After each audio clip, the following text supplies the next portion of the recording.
Welcome to Watch Mojo, and today we're counting down our picks for the top 5 things you missed in Westworld Season 4, Episode 1. Have you seen it before?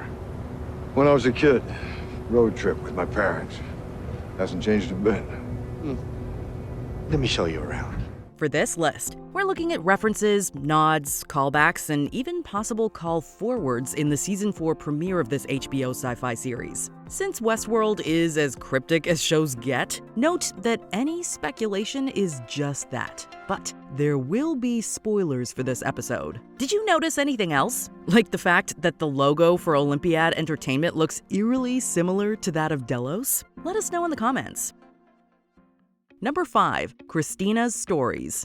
Early on, we're greeted with a familiar face, yet instead of the original Dolores, we're introduced to Christina, who also wakes up similarly and paints on easels. We didn't mean to bother you. No bother at all. It's a beautiful spot. I always find it a shame not to have it all to myself. In New York, she works for a video game company designing stories for non-playable characters. One of her stories is eerily similar to Dolores, going from living in the country with her father to city life. She lives at home with her father in the country. Scratch that. The city. He's a little infirm, so she spends most of her time with him. That alone makes us wonder how much more Christina is like Dolores. But there's more. As you'll remember, Dolores' father in her first Westworld narrative we see is named Peter. Here, Christina is accosted by another Peter, whose life has crumbled due to another of Christina's stories, stranger than fiction style. Is this coincidence or a sign of something more? The game you wrote us into. How? Listen to me. Peter, I'm so sorry for everything that's happened to you. But I have nothing to do with it. I can't help you. Number 4. Black or White. Hello, cowboy. There's one final touch. Which would you prefer? Yes, any self-respecting Westworld fan will spot the black and white paradigm. Only this time, instead of cowboy hats, it comes in the form of shoes. I have a dilemma. Which would you choose? White or black? Christina. They both look great. Pick a side, Chrissy.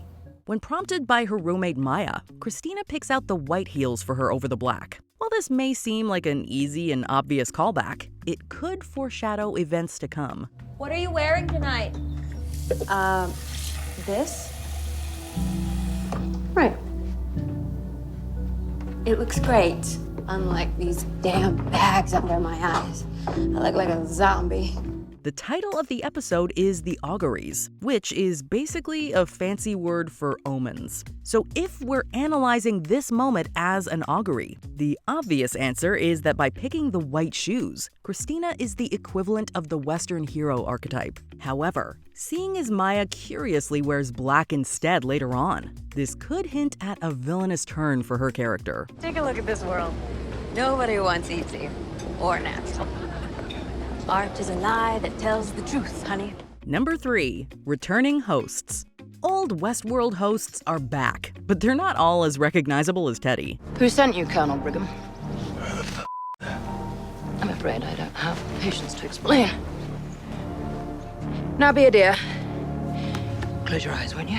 Maeve may not want to explain who Colonel Brigham is, but that's why we're here. Before the host formerly known as Brigham unsuccessfully tried to ambush Maeve, he appeared as a leader of the Confederados in the 3rd episode of Season 2 before being tricked into sacrificing himself by Dolores in a battle against park security. Do it.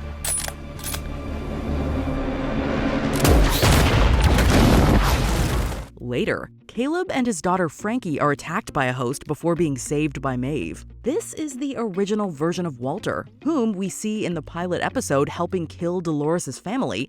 Hey there.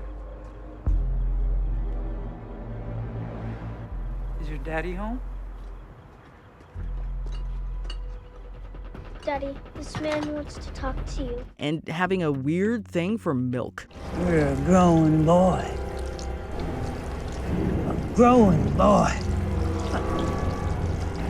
Growing boy! Why these two hosts, we don't know, but there is a Dolores connection with both. Number 2, graffiti. You haven't been practicing enough.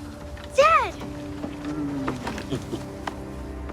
Speaking of Caleb, we catch up with him living with a wife and daughter. In one scene, we see outside their home is a bit of graffiti on a wall. Just a little longer. I listened to your mother. Coming.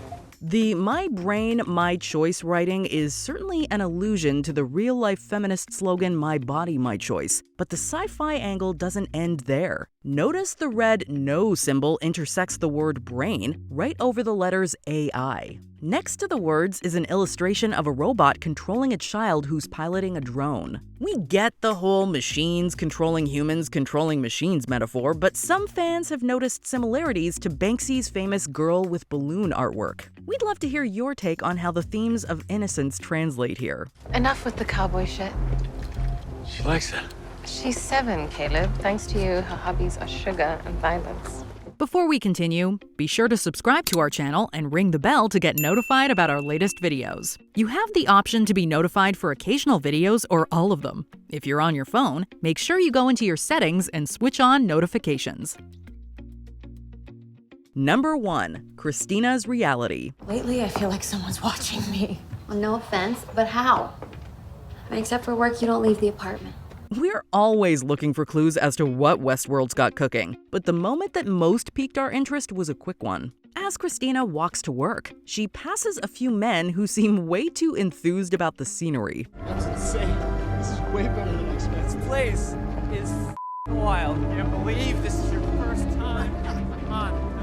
It's really gonna blow your mind. Immediately, we began to wonder if this version of New York City isn't the futuristic one we know. Naturally, one might think this is another park. However, the fact that the environment isn't seemingly wild and that Christina works at a video game company makes us wonder if this is a simulated reality, a virtual park. I know you're out there. I saw what you wrote. Why are you doing this to us? You have to help me. Your game is ruining my life. That could be the safer alternative for immersive entertainment after the Westworld disaster. If so, is this world being run by the hard drives inside the Hoover Dam? We're looking for resilience. Our timeline is more ambitious than most. Did you enjoy this video? Check out these other clips from WatchMojo, and be sure to subscribe and ring the bell to be notified about our latest videos.